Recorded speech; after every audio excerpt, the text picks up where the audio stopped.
Hello again, and welcome to a brand new episode of Secrets in Dragon Ball Games. The more I make these videos, the more I realize just how much fun the devs had when it came to Yamcha. For the most part, they like to clown on him. Stand back, guys. I got this one. Hey, ow! Yamcha! But today we got something different. I unintentionally discovered a hilarious interaction while I was testing something completely unrelated with Turles, and we'll get to that in a minute. But first, here's what happened. I went on to test Turles' interactions with other Saiyans. You have these badass, dead serious conversations between Turles and the rest of the gang, and out of the blue comes Yamcha with the most whiplash-inducing comment ever. Dude, what kind of car do you drive? What are you babbling about? What kind of car do you drive? Like, what the hell is that about? This comment was so random that it made me sit there for 5 good minutes, trying to process what just happened. Naturally, I had no idea what was going on, so I went on to watch the Tree of Might movie, and somewhere during the first third of the movie, it happened. One of the members of the Crusher Corps, Amon, actually blows up Yamcha's flying car. But still, why did he say it like that? It almost sounds like he wants to get back at him. Like, what are you going to do, Yamcha? Trash his Saiyan pod or something?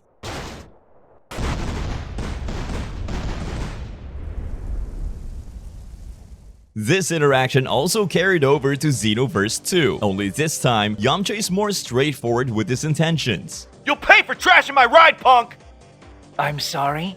Let's circle back to the main thing I wanted to show you. Turles has a fairly unique skill called Fruit of the Tree of Might. As the name implies, Turles takes a bite of the fruit and instantly gains a power buff. Now, what separates the skill from all the rest is the fact that the buff can last throughout the entire fight, so long as you don't use any super moves. I guess that was their way of balancing it, and fair enough, I think that's a good way to balance it out. Now, here comes the not so balanced part. This skill falls under the umbrella of stackable skill moves, meaning you can use them multiple times, and each time you use them, your buffs keep on stacking. Normally, these techniques can be stacked maybe 2 to 3 times, with Goku's Kaioken being an outlier at a total of 5 times. At least, I thought Kaioken was the only outlier. Turles' Fruit of Might skill can be stacked a total of 7 times?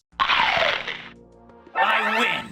The base punch will deal 280 damage. After 1 bite from the Fruit of Might, that damage will rise to 310. And after a total of 7 bites, the maximum damage dealt increases to 420. At first, I was confused as to why this move could be stacked 7 times. It seems kind of random. I originally thought that it was some 300 IQ reference to the movie. Maybe Turles took 7 bites in total during the movie, and if that were the case, it would probably be one of the most genius Easter eggs ever. After rewatching the movie again and taking note of all the bites he took, I was left with a total of 1 bite. But that's not all. He did only take 1 bite before crushing the Fruit of Might, but he also ate the entire fruit later on. Granted, they don't show us how many bites he takes. He had to have taken a few bites, judging by what's left of the fruit. But would that total to 7 bites? I don't know. I think it's a huge stretch. It would be really cool if the number 7 was a reference to the total number of bites he took in the movie, but I doubt that's the case. I mean, how would you even calculate that? I think the devs just slapped a random number and rolled with it. On a less confusing note, they brought this skill back in Raging Blast 2. And no, you can't stack it 7 times here. You can only use it once. But they did something really cool. For a few frames after eating the fruit, you can see Turles' muscle grow to grade 3 proportions. And after the cinematic finishes, his muscle mass reverts back to normal. While not being able to play this form might be a bummer, it is fairly faithful to what happened in the movie. Have you ever played Tenkaichi 3 and charged all the way up to the max only for that signature burst of energy that stuns the opponent not to trigger? I distinctly remember one time I was charging up to the max while my opponent was right beside me. I thought I had everything under control. The max power burst wave will knock the enemy back before their attack connects and leave them wide open for an ultimate. But that didn't happen. The energy burst didn't do jack, and I got knocked the heck out. Now, this moment kind of always stuck with me. I had no idea why that energy burst didn't do the knockback, when it obviously should have. It took me a while, but I finally have an explanation, and trust me, it's a good one. The energy burst that pushes the opponent's back doesn't trigger with android characters, and that makes perfect sense. They're artificial beings. They don't have the same energy as regular fighters. Heck, they can't even charge their quote-unquote ki. The game does it for them. It can only be manually charged once they accumulate 5 ki bars. So yeah, that's a pretty lore accurate detail, and I definitely appreciate it. But wait, what about Kid Goku? I was just playing with him a couple of seconds earlier, and his energy burst didn't have the knockback effect too. What's that about? Well, it would appear that androids aren't the only ones without this ability. Some characters who are deemed weak by the game, or characters who don't possess proper ki control, won't be able to trigger this effect. This is mostly reserved for pre-Z era, and some post-Z era characters such as Kid Goku, General Blue, Videl, Mr. Satan, Roshi, Grandpa Gohan, Chi-Chi, and so on. I guess the game thinks it would be a bit too ridiculous if Videl was able to push back Super Saiyan 4 Gogeta with her ki alone. A huge shout out to BRH for pointing this detail out. And don't worry, your English is perfect. Burst Limit has these heavy attacks. You press R2 and triangle and keep on holding them if you want to do more damage. So what's so special about them? Well, aside from the fact that they're a new addition to the Budokai series, and yes, I'm calling Burst Limit a Budokai game, because it pretty much is. From the animations, combat, etc., they're essentially the next-gen version of the Budokai games. Well, next-gen at the time, but I'm getting off track here. There's a certain clever little detail that devs incorporated into these heavy attacks. I'm not going to say anything, let's see if you can spot it. Did I just see his foot? Yep, the impact was so strong that his foot actually went through his body. Well, not literally. It's a kid's game. But this is probably one of my favorite details ever. I loved seeing these in the actual show, especially during that Piccolo and Android 17 fight. And it's not just the foot. Even heavy attack punches will have the same effect. And what's even more crazy, some characters, like Piccolo, do a heavy attack to the jaw, which results in a few extra inches getting added to your neck length.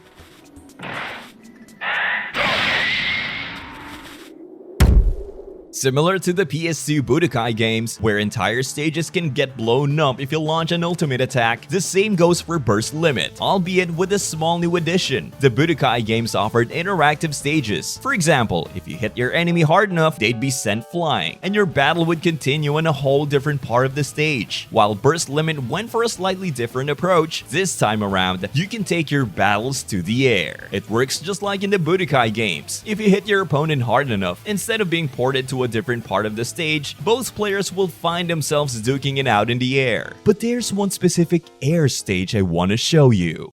Previously, destroyed stages didn't have any of the map quirks like their regular non-destroyed versions had. You won't be able to teleport to a different part of the map, won't be able to clash with dinosaurs, etc. You're just kind of left there, which I don't really mind. However, Burst Limit devs decided to add some map quirks to their destroyed stages. Just like in regular stages, you can send your opponent flying into the air. Now that alone is pretty cool, because I was so used to having zero map interactions on these destroyed maps. And as a kid playing this game, I really wasn't prepared for what I was about to see when I first got teleported to the air stage of a destroyed map.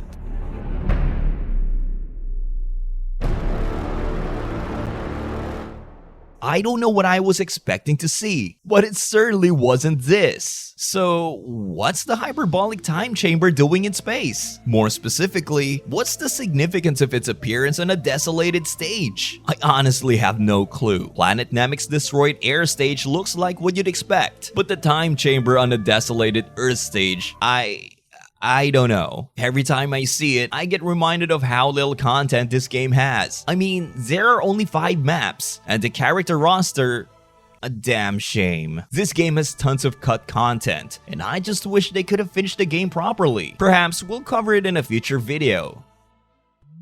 As a kid whose first introduction to Cooler was through the games and not the actual movie, I always thought his final form was the strongest. Can you blame me though? It looks way cooler than his metal form.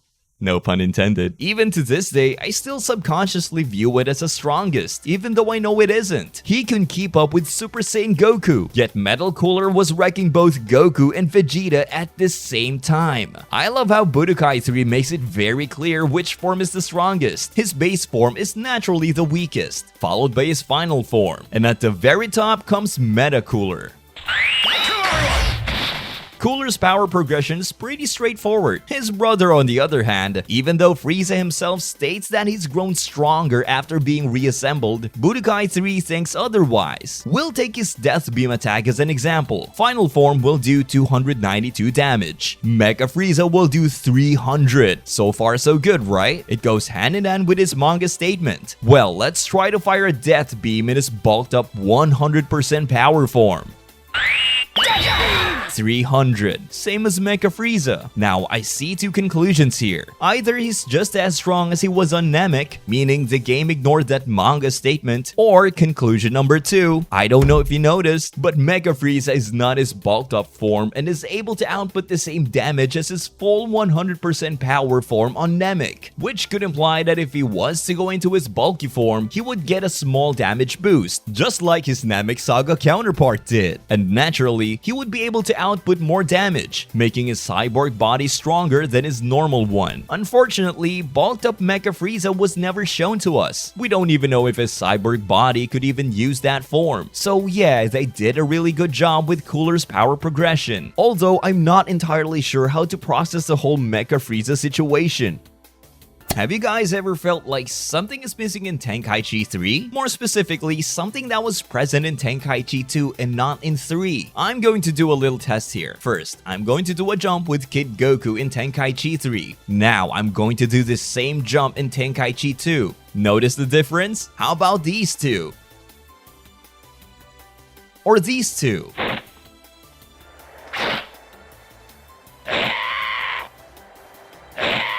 Every single OG Dragon Ball character from Tenkaichi 2 has their very own unique jumping animation, whereas in BT3, they removed all those quirky animations and replaced them with regular stock animations. And that's not all. Their floating/flying animations have also been removed. There was also a cute feature where non-flying characters would plummet to the ground if you stayed in the air too long. I've fallen and I can't get up! I had a lot of fun playing against these characters. One moment the CPU would be in the middle of the greatest combo mankind has ever seen, and the very next moment they just...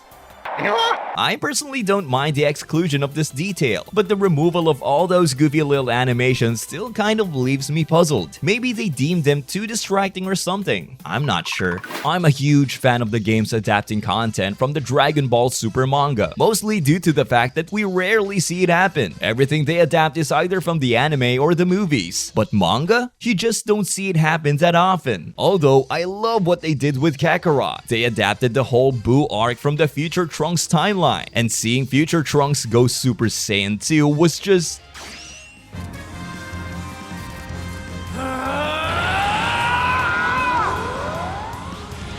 I've had enough of you two. Ever since then, I can wait to see more manga-exclusive content get adapted in games. Fortunately for me, there's this fairly overlooked Dragon Ball game called Super Dragon Ball Heroes World Mission. It's based off the Japan-exclusive Dragon Ball Heroes arcade game. It's been out on Steam for a few years, but I never got around to it until today. I'm still new to the game and don't quite have the greatest knowledge of it, but I just have to mention this tiny detail. So, Super Saiyan Blue Goku is one of the playable characters here. And can you guess what super move he got?